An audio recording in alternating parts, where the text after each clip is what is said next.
Ya está empezando a correr, ¿ya? Al parénquima pulmonar de forma difusa y tienen características radiológicas,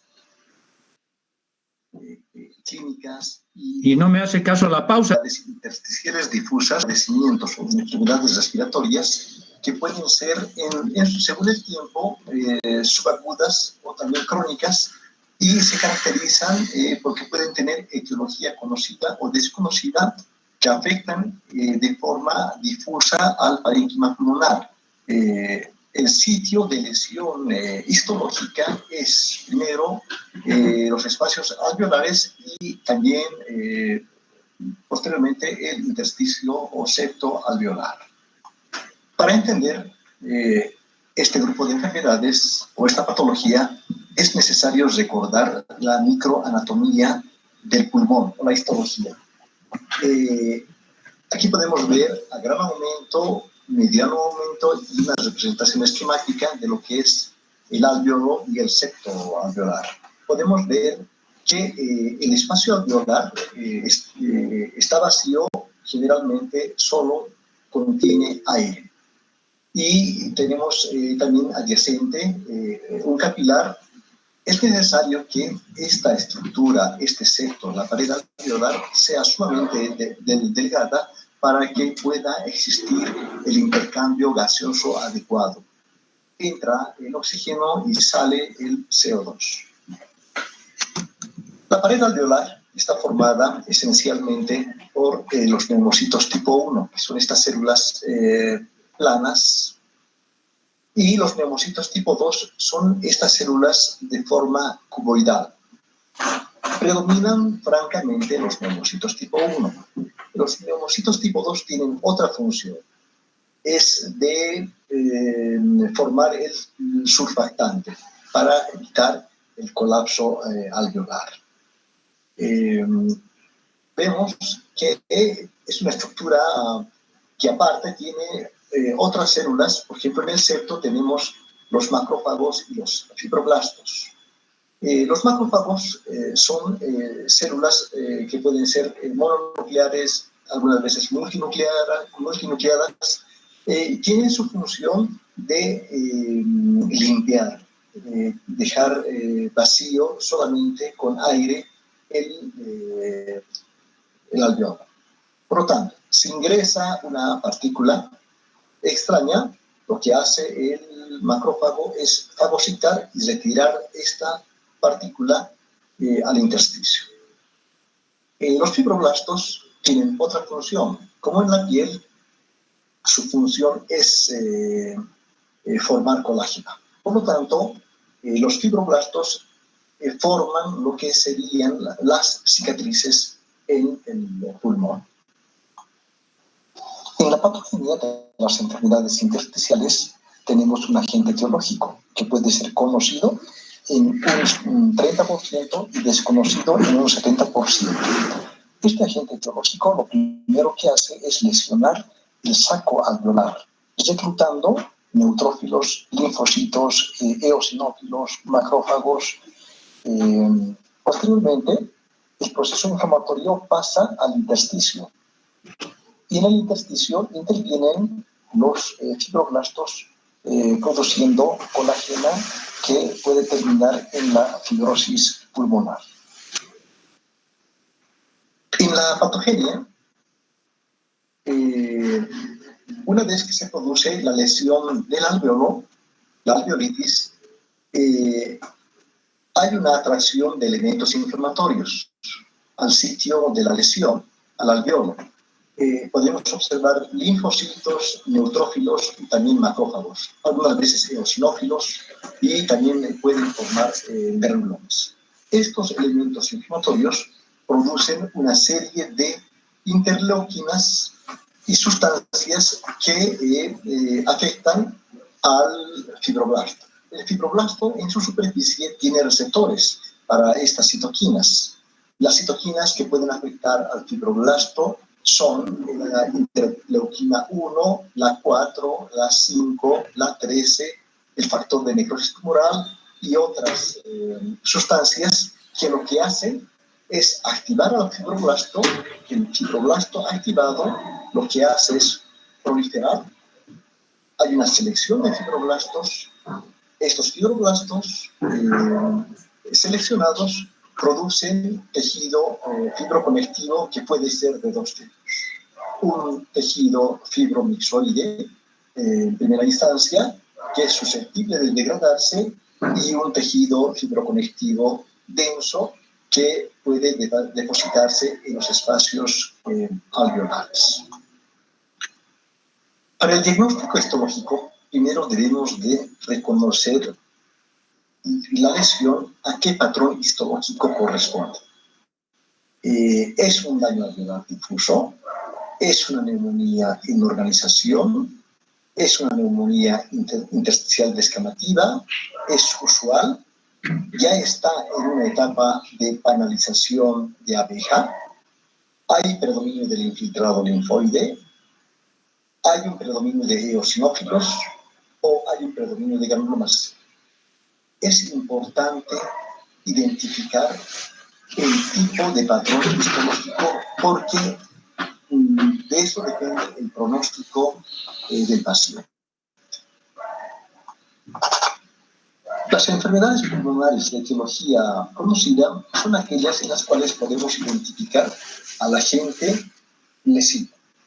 Dentro de estos tenemos, por ejemplo, los polvos orgánicos. Aquí están derivados de las plumas de animales de corral, de pelos en la ganadería o productos animales. Entre los polvos inorgánicos tenemos partículas minerales que están presentes en la corteza terrestre, que pueden ser derivados del mármol, del granito, del berilio, la silicosis, etc. Los gases, vapores y aerosoles podemos encontrarlos en la industria de la fabricación de perfumes, de colonias, de sustancias químicas, de productos de limpieza, etc. Fármacos que lesionan el intersticio pulmonar. Aquí tenemos la miodarona, la bleomicina, la nitrofurantoína. Los venenos también pueden producir lesión pulmonar. Por ejemplo, pacientes que han ingerido cáusticos, pesticidas, raticidas, pueden no fallecer en su intento de suicidio, pero como secuela pueden presentar lesión pulmonar. La terapia radiante también puede producir lesión pulmonar de forma aguda o crónica. Agentes infecciosos, como por ejemplo los hongos, los virus, pueden afectar el alveolo pulmonar y el intersticio. Patología cardíaca y alteraciones metabólicas. Las de etiología desconocida constituyen aproximadamente el 70% de las enfermedades donde no se sabe su etiología o es poco clara. Tenemos la sarcoidosis. En el grupo de las colagenosis tenemos lupus, la artritis reumatoide, Sjögren, la esclerosis sistémica. Los trastornos hereditarios en este grupo están la neurofibromatosis, también la esclerosis tuberosa, la hipercalciuria, la hipercalcemia. Tenemos también la histocitosis de células de Langerhans, con sus 3 formas de presentación. Una enfermedad muy poco frecuente, donde hay una proliferación de linfáticos y células de músculo liso. Se denomina la linfangioliomatosis. Los síndromes pulmonares hemorrágicos, tenemos 3 enfermedades en este grupo. Está la enfermedad de Wood-Pastor, la granulomatosis de Wegener y la hemosclerosis pulmonar idiopática. Tenemos trastornos linfocitarios infiltrativos, desde procesos reactivos hasta linfoma, enfermedades donde predominan los eosinófilos, las neumonías eosinófilas. Finalmente también tenemos una enfermedad que es la proteinosis alveolar. La doctora Katzenstein en 1997 propuso la neumonía intersticial usual, la neumonía intersticial descamativa, la neumonía intersticial aguda y la neumonía intersticial inespecífica. Esta es una clasificación resumida. La Sociedad Europea de Enfermedades Respiratorias, la Sociedad Americana de Enfermedades del Tórax propusieron una clasificación un poco más amplia, donde tenemos la neumonía intersticial usual, la neumonitis intersticial inespecífica, la neumonía en organización, el daño alveolar difuso, la neumonitis intersticial descamativa y la neumonitis intersticial linfocitaria. ¿Para qué se realiza la biopsia pulmonar? Para llegar a un diagnóstico específico, cuando por otros mecanismos no se ha podido relacionar la etiología, evaluar la actividad del proceso y orientar el pronóstico, excluir una neoplasia e identificar los procesos tratables y planificar los tratamientos. Existen tres tipos de biopsia pulmonar: la biopsia transbronquial, la biopsia videotoracoscópica y la biopsia pulmonar a cielo abierto. En la biopsia transbronquial, que generalmente nos realiza el neumólogo, lo que se obtiene son 4 a 6 muestras, generalmente miden en promedio 2 milímetros. Se puede llegar al diagnóstico en un 50% y en la biopsia se debe de incluir los septos alveolares, si no, no es válida la biopsia. En la biopsia a cielo abierto, generalmente se obtiene una muestra más grande de unos 2 centímetros y se puede realizar el diagnóstico en un 93% aproximadamente. Para la evaluación de las biopsias pulmonares se requiere una cooperación, una integración entre los datos clínicos, radiológicos y de anatomía patológica. Una vez que tenemos el corte histológico, debemos reconocer un patrón de distribución para realizar diagnósticos diferenciales. No nos olvidemos que son muchas entidades, muchas enfermedades, aproximadamente 150, pero que tienen cambios histológicos muy similares. Lo primero que tenemos que hacer es analizar cada parte de la histología pulmonar. Cómo están las paredes alveolares, si están delgadas, engrosadas, con edema, están libres, cómo están las vías aéreas, el contenido de los alveolos y el estado de las arterias, de las venas y también de los linfáticos. Los patrones de acuerdo a la evolución clínica. Tenemos la lesión aguda que se presenta pocos días después del estímulo lesivo. El ejemplo es la lesión alveolar difusa. Una lesión subaguda es de una semana aproximadamente después de la lesión del estímulo lesivo. Aquí tenemos la bronquiolitis obliterante, la neumonía de organización, y una lesión crónica generalmente se produce después de meses del estímulo lesivo. La microscopía de la lesión aguda, de la lesión subaguda y de la lesión crónica. Podemos ver que es totalmente diferente. Una lesión aguda, ¿bien? Observamos un exudado fibrinoso con membranas hialinas, hay edema intersticial y alveolar. Esto es una lesión aguda. Una lesión subaguda, podemos observar de que hay proliferación de estas células cuboidales que se llaman los neumocitos tipo 2. Hay focos fibroblásticos, que es una colágena laxa mixoide, que es potencialmente reversible, es una etapa reversible. En cambio, en la etapa crónica, lo que se observa es engrosamiento de los septos alveolares, dilataciones quísticas y parece un panal de abejas. Las enfermedades que producen una lesión aguda son muchas: toxicidad por oxígeno, terapia intensiva, infecciones virales, inhalación de sustancias irritantes químicos, fármacos, choque, radioterapia, alergias, síndromes hemorrágicos. El patrón histológico es común para todo este grupo de enfermedades. La lesión alveolar difusa de origen desconocido, cuando se ha investigado, realizado una anamnesis meticulosa y no se encuentra su origen, se denomina enfermedad intersticial aguda o síndrome de Hamann-Rich. Una lesión subaguda, recordemos que los alveolos deberían de estar vacíos, libres. En cambio, en este corte histológico lo que podemos observar es alveolos ocupados por fibroblastos y un material fibromixoide laxo que distiende y ocupa los alveolos. Puede tener una distribución bronquiolocéntrica, como en este caso.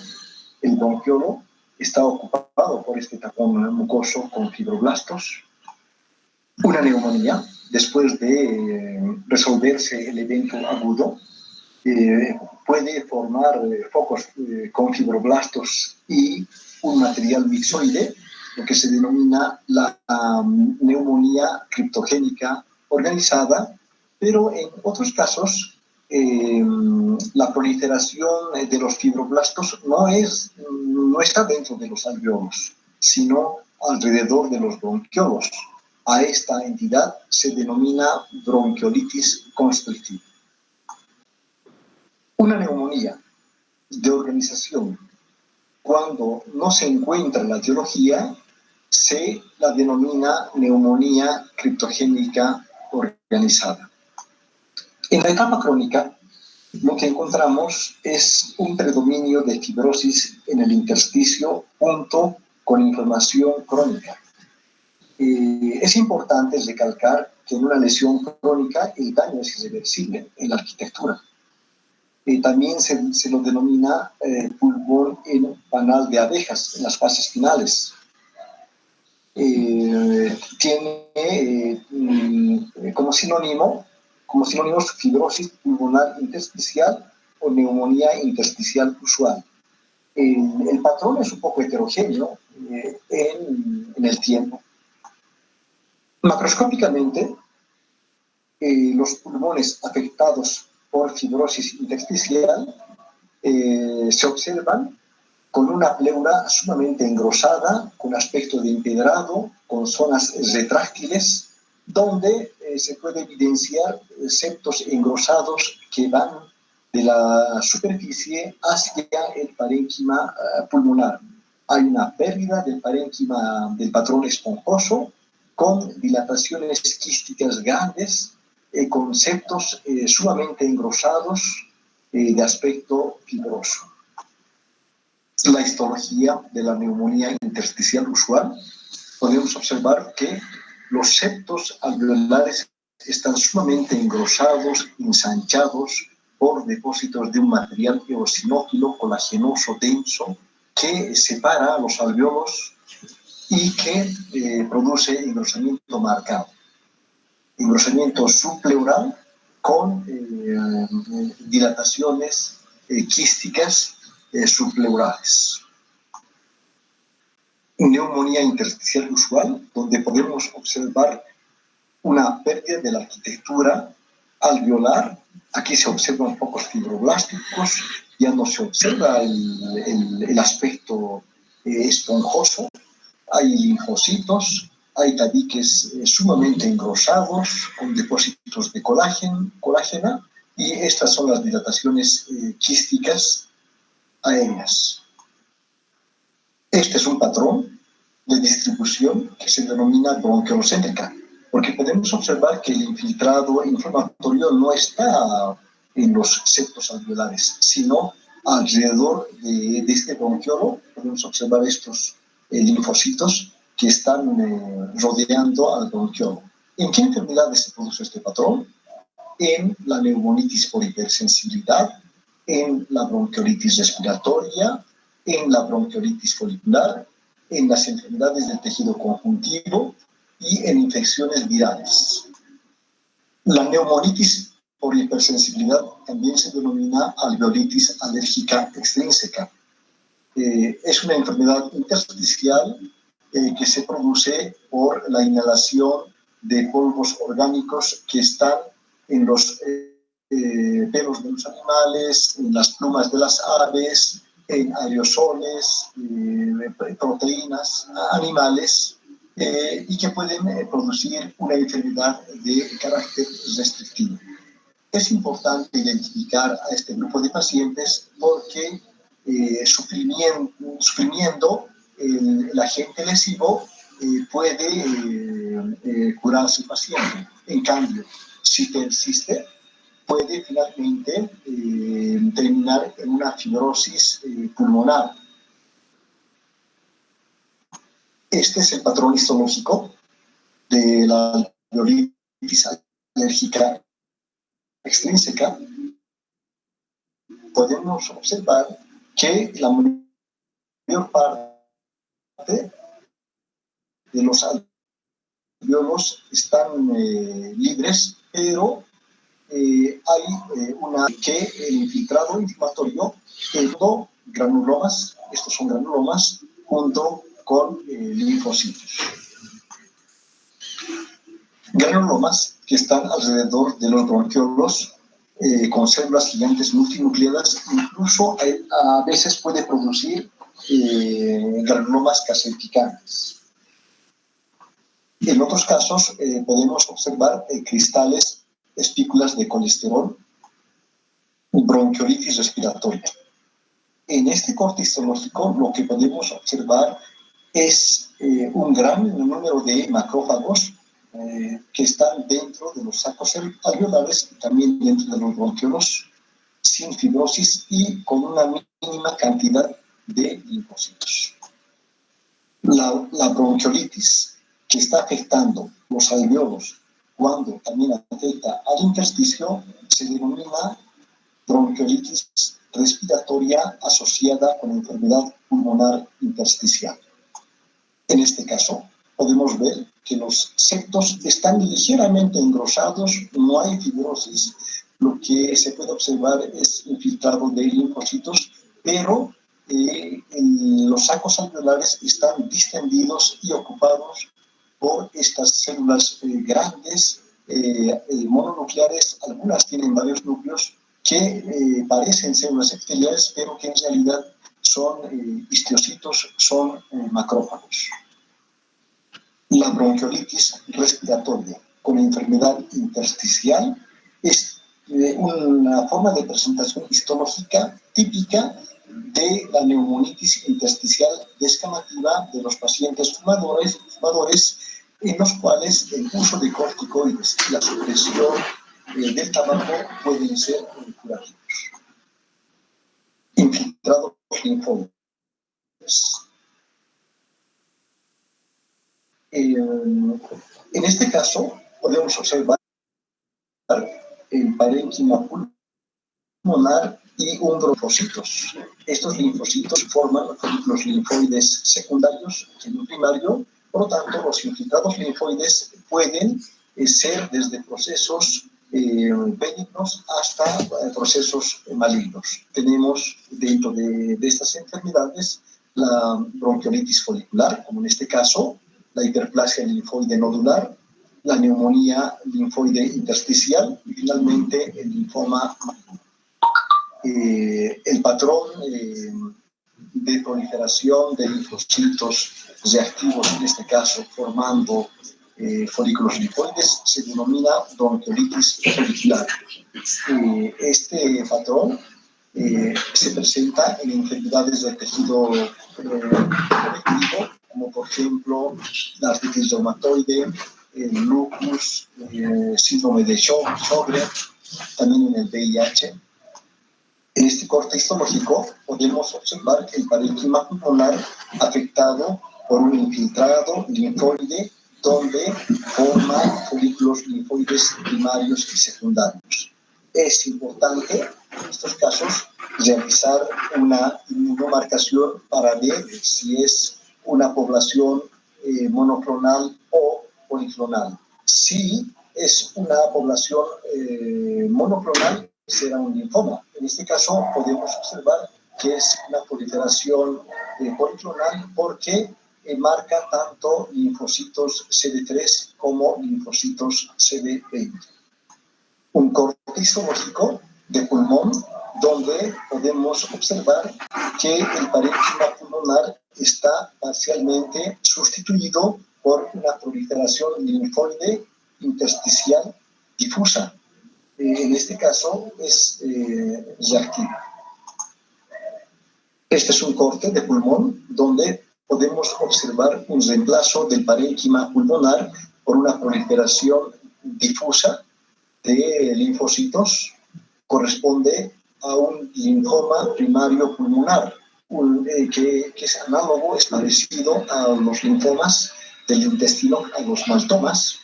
Tienen poca movilidad y con quimioterapia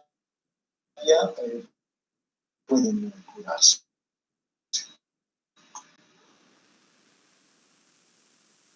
Este es un resumen de los infiltrados linfoides desde procesos foliculares reactivos de distribución bronquiocéntrica, una hiperplasia linfoide difusa y finalmente un linfoma primario del pulmón. Las histiocytosis de células de Langerhans constituyen desde procesos reactivos hasta procesos neoplásicos. Aquí podemos observar la pleura y el parénquima pulmonar parcialmente afectado por esta proliferación celular.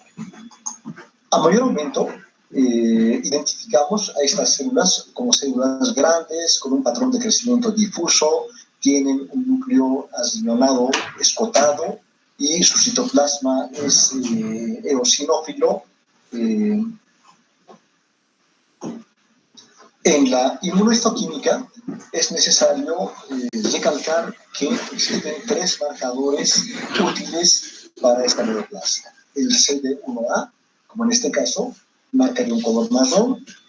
S100, también podemos utilizar la langerina. Para el diagnóstico siempre es recomendable realizar cuando menos 2 marcadores de los 3 mencionados. Neumonías intersticiales donde predominan los granulomas. Estas son las enfermedades en las que podemos encontrar granulomas. La sarcoidosis, la neumonitis por hipersensibilidad, la granulomatosis de Wegener, esto va asociada a vasculitis, infecciones por hongos, el uso de drogas, sustancias extrañas como el talco intravenoso o inhalado, enfermedades ocupacionales, aspiración. Aquí podemos observar parénquima pulmonar con la presencia de abundantes granulomas y en uno de estos granulomas podemos observar una célula gigante multinucleada con un cuerpo asteroide. Este cuerpo en forma de estrella se denomina cuerpo asteroide. Este es un caso de granulomatosis de Wegener, donde podemos observar una lesión vascular, una vasculitis, con hemorragia intersticial difusa en el parénquima pulmonar. Este otro caso corresponde a aspergilosis, donde también podemos observar lesión de un vaso con la presencia de granulomas. En este corte histológico podemos observar el parénquima pulmonar, los sacos alveolares ocupados extensamente por eritrocitos, que es una hemorragia reciente, difusa, y también gran cantidad de histocitos. En la inmunofluorescencia con IgG se puede observar depósitos tanto en los septos como alrededor de los capilares. La neumoconiosis describe a un grupo de enfermedades producidas por la acumulación de polvo inorgánico en el tejido pulmonar. Pero actualmente esta denominación también engloba a las partículas inorgánicas de animales, como la exposición también a humos, vapores y aerosoles. El desarrollo de la neumoconiosis depende de 4 factores: de la cantidad de polvo retenido en los pulmones y en las vías respiratorias. Eso está en directa proporción del tiempo de exposición. Mientras más años trabaje una persona en un medio ambiente laboral, por ejemplo en las minas, más su riesgo de desarrollar neumoconiosis. También depende del tamaño, la forma y la flotabilidad de las partículas. Las partículas más pequeñas son las más peligrosas, de 1 a 5 micras, porque las de menos de 1 micra ingresan junto con el proceso de la inspiración y también se eliminan con la exhalación. En cambio, estas partículas pueden llegar hasta los alveolos pulmonares y de ahí pasar al intersticio, activando a los fibroblastos, activando al proceso inflamatorio. También depende de la solubilidad y la reactividad físico-química de las partículas y también de otros efectos adicionales, como por ejemplo el tabaquismo. La neumoconiosis de los trabajadores de las minas o del carbón se puede clasificar de acuerdo a su sintomatología asintomática. La neumoconiosis de los trabajadores del carbón de una forma simple y la neumoconiosis de los trabajadores del carbón de una forma complicada o grave. Morfología de la antracosis. Todos los habitantes que vivimos en ciudades contaminadas, con una gran cantidad de parque automotor, estamos expuestos a polvos, a partículas que emiten los motores de combustión. Estas partículas, por el proceso de la respiración, ingresan hasta los alveolos. Están, por ejemplo, partículas de carbón. Los macrófagos lo que hacen es fagocitarlos y limpiar el espacio alveolar para que quede libre, y el macrófago pasa al intersticio. En el intersticio quedan estas partículas que se ven al microscopio de un color marrón negruzco y que prácticamente no produce gran alteración morfológica, excepto un enfisema focal. En la neumoconiosis de los trabajadores del carbón simple, las máculas son un poco más grandes, miden de 1 a 2 milímetros, no es 5, 2 milímetros, y están constituidos por macrófagos cargados de carbón. Afectan más a los glóbulos superiores y las zonas superiores de los glóbulos inferiores. La afectación del pulmón no es muy aparente, y lo que produce es dilatación de los alveolos con un enfisema centroglobulillar. La forma complicada de la neumoconiosis de los trabajadores del carbón tarda muchos años en desarrollarse y está formada por cicatrices intensamente ennegrecidas de más de 1 centímetro y que pueden llegar hasta 10 centímetros. Son múltiples y están formadas por colágeno denso mezcladas con pigmento. El centro de la lesión puede presentar necrosis. Clínicamente produce disfunción respiratoria, hipertensión pulmonar y cor pulmonale. Existe la posibilidad de que la exposición al polvo del carbón aumente la incidencia de bronquitis crónica y el enfisema con independencia del tabaquismo. Por lo tanto, el curso clínico está directamente en relación al tiempo de exposición del trabajador. La silicosis es una de las enfermedades más frecuentes en todo el mundo. Generalmente se produce por la inhalación de dióxido de silicio. ¿Qué oficios están expuestos? Trabajadores de canteras, trabajadores de la construcción, los que realizan vajillas de arcilla, los que utilizan chorro de arena en las diversas industrias. Es la enfermedad más frecuente laboral en todo el mundo. En su patogenia, las partículas de sílice ingresan a los alvéolos con el proceso de la respiración, ocupan los espacios alveolares, los sacos. Los macrófagos, que son las células encargadas de la limpieza, fagocitan las partículas de sílice, pero los macrófagos mueren, son destruidos por las partículas de sílice, y estas a su vez estimulan a los fibroblastos formando interleuquinas tipo 1 y tipo 8.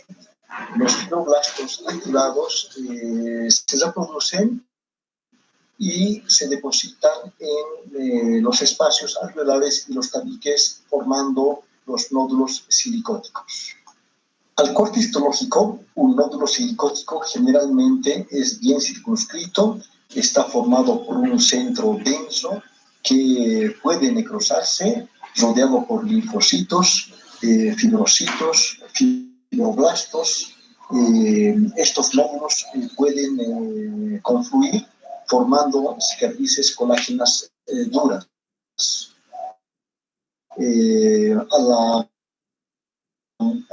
placa de rayos X se puede observar calcificaciones que se las describe como en cáscara de huevo.